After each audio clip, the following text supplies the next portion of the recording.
अस्सलाम वालेकुम नाज़रीन, आप सियासत.pk देख रहे हैं। इस वक्त मुल्क के अंदर जो सूरत हाल है, एक जानिब एक्सटेंशन की टेंशन चल रही है और वफाकी वजीर से इस्तीफ़ा तलब किया जा रहा है। कौन तलब कर रहा है, क्या कहानी है, उस पर तो आपके सामने तमाम तर चीज़ें रखेंगे। लेकिन इमरान खान की सेहत के हवाले से प्रोपेगेंडा किया जा रहा है। इस पर अब बाकायदा बहनें खुलकर सामने आई और बात की है। अली अमीन गंडापुर किसी और का आदमी हो चुका है, इमरान खान का वज़ीर आला नहीं रह गया। इस पर कुछ खबरें इस्लामाबाद से कुछ सहाफ़ी दे रहे हैं, वो बताएंगे। लेकिन आगाज़ करेंगे महमूद खान अचरज़ई की कुछ गुफ्तगू सामने आ रही है अब से ठीक आधा घंटा पहले, और बड़ी खतरनाक गुफ्तगू उनकी जानिब से आ रही है सामने। एक तो वो कह रहे हैं कि हमें आपकी खैरात नहीं चाहिए, हमें आलमी कवानीन के मुताबिक अपनी सरहद पर तजारत करने दी जाए, हम खुद भी खाएंगे, आपको भी खिलाएंगे। अगर कोई बलोच, पश्तून, हजारा या पंजाबी चर्च की स्मगलिंग करता है तो इससे गोली मार दो। वो कह रहे हैं हमने क्या जुर्म किया है, समझ नहीं आता कि अगर हम सब धमाके में उड़ जाते तो इसमें मुल्क की क्या खैर है। जिन्होंने आइन रोंदा इनको कोई नहीं पूछता। शहबाज भाई एंड कंपनी को अगर लगता है कि हम जलसे नहीं तो करेंगे, तो हम डंके की चोट पर जलसे करके दिखाएंगे। और सिर्फ यही नहीं, उन्होंने कहा है कि हमारे आर्मी चीफ कुरान पाक के हाफिज है, अगरचे इनको आइन के ताबे होना चाहिए, लेकिन अब वो हुक्मरानों के भी हुक्मरान बने बैठे हैं। खतरनाक गुफ्तगू सामने आ रही है। महमूद खान अचरज़ई और अख्तर मेंगल पर अब से कुछ दिन पहले हमला हुआ, और उस हमले का कॉन्टेक्स्ट अगर आपके सामने वन लाइनर बताऊं, पाकिस्तान में बैठे इससे ज्यादा बात नहीं कर सकते।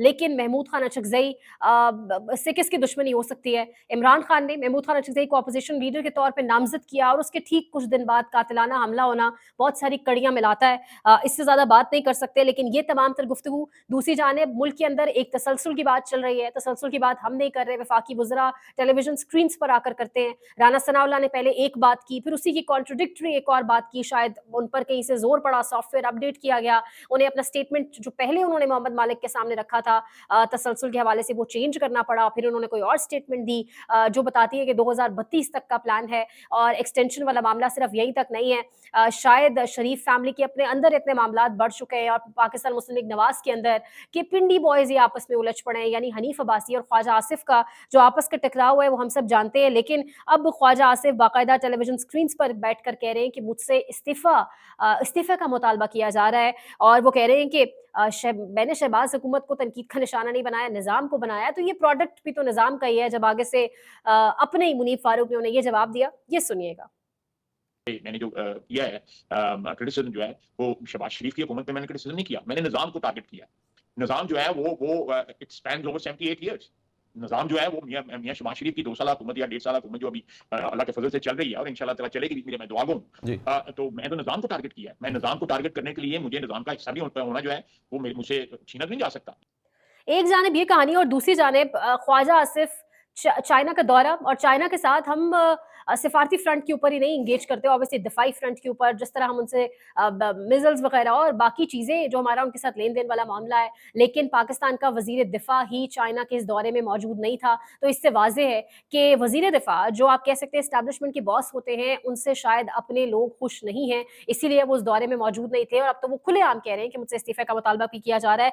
नुसरत जावेद कह रहे हैं कि ख्वाजा आसिफ की इज्जत इसी में है कि वो वजारत दिफा से मुस्ताफी हो जाएं। अभी चीन के दौरे में भी वजीर आजम के साथ इन्हें होना चाहिए था, मगर इन्हें नहीं ले जाया गया। मामला सिर्फ यही तक नहीं है, कभी हनीफ अब्बासी के जरिए उनसे इस्तीफे का कहा जाता है। फिर मामला सिर्फ यही तक नहीं रहता, उज़्मा बुखारी के जरिए भी ख्वाजा आसिफ के हवाले से बात करवाई जाती है। तो ये चीज़ें बता रही हैं कि कहीं पर कोई टेंशन चल रही है, या ख्वाजा आसिफ किसी और पेज के ऊपर है। लेकिन सवाल यही उठता है कि ख्वाजा आसिफ भी किसी और पेज पर कैसे हो सकते हैं। 2018 का इलेक्शन ख्वाजा आसिफ को किसने जितवाया, वो अपने बाप बाकायदा एतराफ़ कर चुके हैं।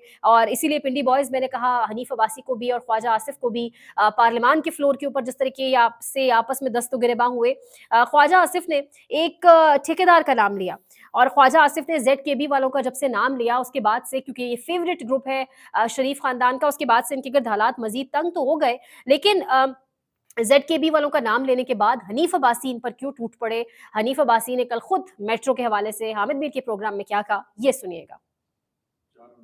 मुझे ये बताए ना, जब ये बन रही थी मेट्रो पिंडी इस्लामाबाद, तो मैं उस पर खड़ा था नहीं, कि आपने कई दफा देखा ये E11 के पास ओवरहेड ब्रिज बन रहा था, मैं उस पर खड़ा था कि नहीं खड़ा था? हाँ बिल्कुल, रावलपिंडी इंस्टीट्यूट ऑफ आप खड़े थे। लेकिन हनीफ अब्बासी साहब, आपका जो किरदार है और जो ख्वाजा आसिफ साहब का किरदार है इन मामला में वो जरा डिफरेंट है। शहबाज शरीफ साहब जो हैं वो आपसे बहुत से काम लेते हैं, इस तरह के आपको असाइनमेंट दे देते हैं कि जाओ भाई ये काम करवाओ। तो ये क्या बात दुरुस्त है कि ये जो ZKB है ये इस्लामाबाद मेट्रो के प्रोजेक्ट में भी ये इन्वॉल्व रही है? बिल्कुल सर, ये सिर्फ इस्लामाबाद नहीं, ये लाहौर में भी रहे जी। तो आप इस तरह करें, इस्लामाबाद में तो मैं चेयरमैन था। आप इस तरह करें कि कल या परसों जब भी आपके पास टाइम हो, जरा मेरे साथ आप जरा चलें, मैं आपको दिखाता हूं कि इस वक्त इस्लामाबाद मेट्रो की क्या हालत है। अब एक और स्टोरी है मरीम नवाज के दामाद के हवाले से। शाहिद असलम साहब ये दावा कर रहे हैं, वो कह रहे हैं कि अली सुहेल वर्क, जिसकी मरीम नवाज के दामाद राहील मुनीर और आईजी पंजाब उस्मान अनवर से करीबी दोस्ती है, वो लोगों को बैरून मुल्क का झांसा देकर पैसे बटोरता रहा। ये सुनिएगा। तो जब फौज से इनको निकाल दिया गया तो अली सुहेल विर्क साहब के करीबी लोगों के मुताबिक इन्होंने बंदे बाहर भिजवाने का सिलसिला शुरू किया और उसमें अच्छा खासा इन्होंने माल जो था वो बनाया। अब तौफीक भट्ट साहब से जब हमने पूछा तो उनके मुताबिक अली सुहेल विर्क इनको ये बताता है कि बिल्कुल बंदे वो बाहर भिजवाता है, लेकिन अली सुहेल विर्क कहता है कि मैं कानूनी तरीके से बंदे बाहर भिजवाता हूं, मैं गैर कानूनी काम मैंने बंदे बाहर भिजवाने का कभी नहीं किया। ठीक है, ये उनका मौक़िफ़ है, लेकिन हमारी बात कुछ मुतासिरीन से भी हुई है जिन्होंने अली सुहेल विर्क को हजारों यूरो जो थे वो इसलिए दिए कि उनके करीबी रिश्तेदार वो यूरोप के मुख्तलिफ ममालिक में उन्होंने भिजवाने थे जो आज तक नहीं भिजवाए, और इसमें भी कई साल गुजर चुके हैं, ना आज तक उन्होंने पैसे वापस किए, ना ही बंदे जो थे वो बाहर भिजवाए। यही से आगे बढ़े तो अगली खबर इससे भी ज्यादा अहम है। इस तमाम तर सूरत हाल के अंदर जब तसलसल और तमाम तर बातें हो रही हैं, उस पूरे टाइम पीरियड के अंदर इमरान खान पाकिस्तान का सबसे बड़ा लीडर, उनकी सेहत के हवाले से जो खबरें चलवाई जा रही हैं, पार्टी के लोग, यानी पार्टी के लोग तो अब वो लोग रहे ही नहीं, उस पर भी बात करते हैं, लेकिन अलीमा खान उनकी अपनी बहन और सलमान अकरम राजा इस पर तशवीश का इजहार कर रहे हैं और वो कह रही है अलीमा खान साहिबा कि ये जो पूरा एक प्रोपेगेंडा किया जा रहा है, पहले हमसे कंफर्म किया जाए, इमरान खान की सेहत बिल्कुल ठीक है। और इस हवाले से अगर आपको बताएं तो मोहित पीरजादा साहब भी कह रहे हैं कि बाकायदा तौर पर ये तमाम तर साजिश की जा रही है इमरान खान की सेहत के हवाले से, तबीयत खराबी की झूठी खबरें एक घिनौनी साजिश का हिस्सा है। खान साहब के बेटों को फौरी मुतहर्रिक होने की जरूरत है। ये सुनिएगा।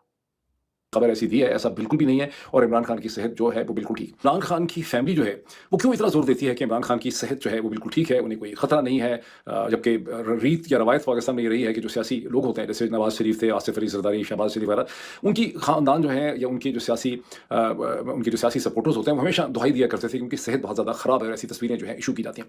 बाज़ लोगों का ये भी ख्याल रहा है कि इमरान खान को भी ऐसा करना चाहिए था, और ये तो एक तरीका होता है जेल से अस्पताल तक पहुँचने का। अलीमा खान ने ये भी कहा है कि जस्टिस डोगर को इमरान खान का केस न सुनने के इनाम में एक्टिंग चीफ जस्टिस से मुस्तकिल चीफ जस्टिस बना दिया गया है। इस ऐसे जजेस को तारीख माफ नहीं करेगी। साथ ही साथ उन्होंने शेर अफजल मरवत के बारे में बात भी की और कहा कि मरवत जैसे लोगों को कौन जवाब देता है, इमरान खान ने इसीलिए इनको निकाला था, ऐसे लोगों को लॉन्च किया जाता है। तो इशारा उनका किस जानिब है ये हम सब बहुत अच्छे से जानते हैं। और अगर यहीं से बात की जाए, ये जो तमाम तर सिचुएशन एक जानिब चल रही है, अली अमीन गंडापुर इमरान खान का वजीर आला नहीं रहा, Ali Amin Gandapur is somebody else's man, अब किसी और का आदमी बन चुका है। ये बात इस्लामाबाद के अंदर बैठे कुछ सहाफ़ी कर रहे हैं, कुछ बाखबर लोग कर रहे हैं, और वो कह रहे हैं कि अली अमीन गंडापुर कुछ मीटिंग्स के अंदर बाकायदा तौर पर इमरान खान की बहनों को अब्यूजिव लैंग्वेज भी उनके हवाले से इस्तेमाल करते रहे। यानी वो शख्स जो इमरान खान के नाम पर मरात लेकर बैठा है, एक बड़ी कुर्सी इंजॉय कर रहा है, वो आज बैठ के मीटिंग्स में ये सब बातें कर रहा है। ये अदील राजा क्या कह रहे हैं ये सुनिएगा। गंडापुर साहब, मैं आपको काफी अथॉरिटी से कह सकता हूं कि अब इमरान खान के चीफ मिनिस्टर नहीं रहे। उन्होंने, मेरे पास अमानत है एक बात जो उन्होंने एक मीटिंग में कही, जो कि मैं सुन चुका हूं, वो काफी खतरनाक सी बात है। जब गंडापुर साहब बता रहे थे, उससे पहले गंडापुर साहब एक मीटिंग में, जो मैं बता सकता हूं, वो कह चुके हैं कि इमरान खान ने मुझे जरूर चीफ मिनिस्टर बनाया, लेकिन मेरी अपनी मेहनत है, मैंने इस पार्टी पे पैसा लगाया, मैंने इस पार्टी को टाइम दिया, मैंने ये किया, मैंने वो किया है, मैं डिजर्व करता था। ये बातें वो कह चुके हैं, और वो अलीमा खान और बुशरा बीबी को उस वक्त गालियां निकाल रहे थे, गालियां बक रहे थे शदीद। यही से अगर आगे बढ़े तो पंजाब के अंदर जो एक तमाशा चल रहा है वो मैं और आप सब जानते हैं। और पंजाब में इस वक्त पंजाब मुश्किल में है, यानी पंजाब का किसान मुश्किल में है। यानी आप यकीन करें, अब से 2 से 3 हफ्ते पहले 50 से 60 रुपए किलो अगर टमाटर थे, अब उन्हीं टमाटरों का रेट 300 से 350 क्रॉस कर चुका है। आपका डॉन न्यूज, आपकी मुख्तलिफ अखबारें जो थोड़ा बहुत लिखती हैं, वो एडिटोरियल्स लिख रही हैं कि मुल्क के अंदर एक ऐसी महंगाई आएगी, एक ऐसा महंगाई का एक तूफान आएगा। ऑलरेडी निस्फ से ज्यादा आबादी 2 वक्त की रोटी नहीं मिलती उनको। लेकिन इस वक्त जो सूरत हाल हो चुकी है पंजाब के अंदर, आपका कोई इमरजेंसी टीम्स एक्टिवेट नहीं हुई, पहले से सब कुछ आप कह लें कि तमाम तर चीजों की एक फोरकास्ट मौजूद थी। आपकी फ्लड फोरकास्ट टीम्स एक्टिवेट क्यों नहीं हुई, आपकी इमरजेंसी टीम्स क्यों एक्टिवेट नहीं हुई, आपका क्यों तमाम तर सिस्टम पहले एक्टिवेट नहीं हुआ। सिर्फ एक बात कर दी जाती है कि भारत का जारहाना रवैया, यानी भारत क्या करे, पानी पी जाए या अपने गांव डुबो दे, ये तो कोई लॉजिक नहीं बनती। यानी हमारी तरफ भी पानी आएगा तो हम उसको कोई आगे ही भेजेंगे, बजाय इसके कि हम अपने गांव कहीं डूब जाएं। तो ये एक स्टेटमेंट रख दिया जाता है सामने कि भारत की आबी जारहाना कार्रवाई, दिस एंड दैट, डैम्स पर फोकस नहीं किया गया। उस सब के साथ अब कल एक ब्यूरोक्रेट को मैं सुन रही थी, आगे बढ़ने से पहले हम बात करें, तो वो कह रहे थे कि जब कोई आफत आती है, जब कोई इमरजेंसी आती है, तो ब्यूरोक्रेसी तो चाहती है कि इमरजेंसी आए, इमरजेंसी आती है तो आसपास मशीनरी आती है, पैसा आता है, और फिर जब पैसा आता है तो वहीं से मौजें लगती हैं, और फिर हम लोगों के बीच में जाते हैं, लोगों के सरों पे हाथ रखते हैं, टिकटॉक्स बनवाते हैं, वीडियोस बनवाते हैं, और रात को अपने एसी वाले कमरे में जाके सो जाते हैं। बाहर अगर 100 बंदा भी मर जाए तो किसको फर्क पड़ता है, हू केयर्स।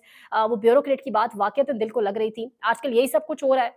यहाँ पर बाकायदा तस्वीरें बनवाई जाती हैं, फिर तस्वीरें बनवा के उज़्मा बुखारी जैसे लोग सामने आके कहते हैं कि मरीम नवाज़ के गाल को हाथ लगाकर बच्चे देख रहे थे कि क्या ये रियल है या कोई फेक चीज़ तो मेरे सामने नहीं खड़ी। यानी ये इस किस्म की स्टंटबाजी की जा रही है। 1980-1990 की दिहाई की सियासत की जा रही है। इस वक्त लोग किस कर्ब में है, पूछा ये जाता है बोटी मिली है खाने में या नहीं मिली, यानी इससे आगे बढ़ा नहीं जा रहा। और यहाँ पर अगर मैं कुछ चीज़ें आपके सामने रखूँ, एक तो ये जो कुछ पोर्टेबल वॉशरूम्स की कहानी चल रही है, काफ़ी तकरीबन 12-13 घंटे हो चुके हैं, और उसमें ये जो पोर्टेबल वॉशरूम्स है, ये कोई दवाबा फाउंडेशन है, मुल्तान बेस्ड फाउंडेशन है। 2023 कुछ जगहों पर कहा जा रहा है, कुछ जगहों पर कहा जा रहा है कि 11 महीने पहले ये पिक्चर्स OLX पर अपडेटेड थी। 1,75,000 का ये वॉशरूम था। यानी सैलाब आज आया, लेकिन शायद 2023 से पोर्टेबल वॉशरूम्स बनवा लिए गए थे। अब एक तो ये वॉशरूम्स वाली कहानी सामने निकल कर आई है। शहजाद अकबर साहब कह रहे हैं सोशल मीडिया इनको इसलिए बुरा लगता है कि इस नालायक को चंद घंटों में पकड़ लिया। कैलिबरी फॉन्ट से OLX तक इनकी दास्तान सिर्फ चोरी, झूठ, खुदनुमाई और चापलूसी। गूगल सर्च के मुताबिक ये तस्वीर 11 माह कबल OLX पर भी अपलोड हुई थी। ये मोहम्मद उमैर लिख रहे हैं। अब एक जानिब ये कहानी है, तो दूसरी जानिब अगर मैं आपको एक और कहानी बताऊं जो इससे भी बड़ी है, फूड हैम्पर्स डिस्ट्रीब्यूशन की बात हो रही थी, और फूड हैम्पर्स डिस्ट्रीब्यूशन के अंदर ये 2 तस्वीरें हैं। कहेंगे हम कि फुल स्क्रीन पर ये लगाएं पिक्चर्स, और ये फूड हैम्पर्स जो हैं, ये मरीम नवाज ने एक तस्वीर लगाई, Chiniot food hampers ready to be distributed among flood affectees. Azba Abdullah तस्वीरें इसमें से निकाल कर बाकायदा ये आप देख सकते हैं कि ये जो पड़े हुए पैकेट्स बड़े-बड़े, इन पर लिखा हुआ है कि सोडा ऐश नाम की कोई चीज़ इनके अंदर है। ये फूड हैम्पर्स हैं, यानी सोडा ऐश खिलाने जा रहे हैं लोगों को, ये सवाल है। मेरा तो दुनिया से एतबार हो गया ख़त्म। मैडम कह रही हैं कि ये फूड हैम्पर्स है, लेकिन ये लाइट सोडा ऐश किसको खिलानी है, ये मुझे समझ नहीं आ रहा। भाई क्या चल रहा है दुनिया में? नोट ये एक इंडस्ट्रियल केमिकल है जो कि शीशे और डिटर्जेंट की मार्केट में इस्तेमाल होता है, तो लोग आपका सब कुछ निकाल कर सामने रख देते हैं। या तो आप अपनी सोशल मीडिया टीम को ट्रेन करें, ये एक सैलाब का वक्त है, आफत का वक्त है, इमरजेंसी का वक्त है, पंजाब आफत ज़दा हो चुका हुआ है। फूड हैम्पर्स की डिस्ट्रीब्यूशन की बात हो रही है, पोर्टेबल वॉशरूम्स की बात हो रही है, लेकिन तस्वीर कौन कौन सी लगाई जा रही हैं। यहाँ पर मैं अगर आपको बताऊँ, ये सिर्फ पाकिस्तानी मीडिया तो इस पर है ही खामोश ना, क्योंकि पाकिस्तानी मीडिया ऑब्वियसली पेट भरता है, पाकिस्तानी मीडिया को एड्स मिलते हैं। बात अगर सिर्फ कोई कर रहा है तो सोशल मीडिया कर रहा है, लेकिन इंडियन मीडिया द प्रिंट इसके हवाले से क्या कह रहा है, ये शहजाद अकबर की जुबानी सुनिए कि इंडियन मीडिया नार्सिसिस्ट कह रहा है मरियम नवाज हमारी वज़ीर आला पंजाब को। ये सुनिएगा। नवाज की जो जहनी हालत है या उनका जो साइकोलॉजिकल मसला है, जिसको नार्सिसिज्म भी कहा गया है, और ये द प्रिंट की खबर है और उन्हीं का ये पूरा एनालिसिस है। तो ये बात सिर्फ तरीके इंसाफ के लोग नहीं कह रहे या उनके नाक़िद नहीं कह रहे, अब पूरी दुनिया ये गवाही दे रही है कि मरियम नवाज की जहनी हालत जो है वो किसी सूरत दुरुस्त नहीं है, और वो इस वक्त अपनी नाक से आगे कुछ देखने के काबिल नहीं है। सैलाब के दिनों में, जैसे हमने पहले अर्ज़ किया था, पूरे पाकिस्तान, पंजाब में खासकर इस वक्त किसी की माली मदद या किसी किस्म की और मदद भी नहीं की जा सकती जब तक उस मदद के ऊपर मरियम नवाज की तस्वीर चस्पाना हो। जाते जाते ये शाहीन सहबाई की खबर आपके सामने रखेंगे। चले सूट का राज भी खुल गया। अभी शिकागो से एक बंदे ने बताया है कि सूट एक लॉस एंजलिस के डिजाइनर का है और इसकी कीमत $4000 है, और ये एक सूफी साहब ने शहबाज शरीफ को शिकागो से गिफ्ट किया है। क्या ये सूट तोशाखाना में जमा नहीं होना चाहिए था, सवाल हो रहा है। ये शहबाज शरीफ की तस्वीर स्क्रीन पे बड़ी करके चलाएं कि ये जो सूट इन्होंने पहना हुआ है इसकी कीमत कितनी है और पाकिस्तान इस वक्त किस मुश्किल और आफत से दोचार है। सुहेल वड़ाइच की शायद ड्यूटी दोबारा लगा दी गई है और अब की बार वो एक नए मंजन के साथ सामने आए। वो कह रहे हैं कि मुझ हकीर की नाकिस राय में बेनज़ीर भुट्टो की मफामत डील नहीं बल्कि एक दलेराना कदम था। वो इस वक्त डील के नाम से बदनाम होकर ये कोशिशें जनरल मुशर्रफ के इक़्तिदार से रुखसती और बेनज़ीर भुट्टो की शहादत के बाद तारीख के सफ़ात से गुम हो गई। अगर ये मुमकिन हो जाती तो इससे कौमी इत्तेहाद, दहशतगर्दी के खिलाफ मुत्तहिदा महाज पैदा होता। सिर्फ यही बात नहीं कर रहे, वो कह रहे हैं बेसिकली वो अपने इस नए आर्टिकल के जरिए ये पैगाम देने की कोशिश कर रहे हैं कि अगर डील हो जाती है तो डील कोई खराब लफ्ज नहीं होता। याद रखिए, सुलह सफाई और मफामत कमजोर और डरपोक लोग नहीं करते। ना नेल्सन मंडेला कमजोर और डरपोक था और ना ही सलाउद्दीन अयूबी और रिचर्ड शेरदिल। इमरान खान को शायद कन्विंस करने की कोशिश की जा रही है कि सब दुनिया मानती है कि इमरान खान जैसा बहादुर कोई नहीं है और सिर्फ कमजोर लोग ही डील नहीं करते। बहादुर भी एग्जाम्पल देकर कहा गया है, लेकिन सवाल जूं का तू है, क्या इमरान खान किसी के साथ कहीं कोई सेटलमेंट करेगा या नहीं? देखते रहिए Siyasat.pk।